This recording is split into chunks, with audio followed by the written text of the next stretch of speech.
Martin Luther King Jr. has made a huge contribution to the civil rights movement's goals, which was to end discrimination by doing the following. He led the bus boycott, initiated marches to raise awareness, and gave his infamous I Have a Dream speech. The bus boycott was the first ever civil rights movement act made by the African Americans of the United States, which has raised a lot of awareness to end discrimination.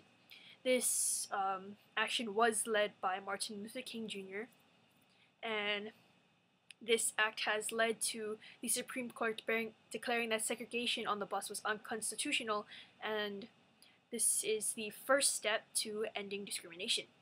Then on March 9th, 1965, there was Martin Luther King led a march for the right to vote.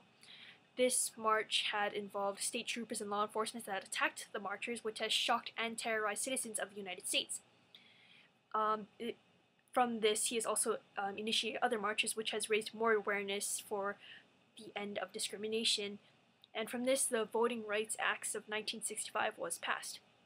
Then there's the infamous I Have a Dream speech. From this, the Civil Rights Act of 1964 was passed, the Voting Rights Act of 1965 was also passed, Fair Housing Act of 1968 was passed, and this also gave inspiration to those who feel discriminated and is a reminder to everyone in the United States to not discriminate against others. In conclusion, Martin Luther King has been a major significant role to the end of discrimination, which was the civil rights movement's goal during the Jim Crow era, by leading the bus boycott, initiating marches, and giving out his speech, which we all know is the I Have a Dream speech.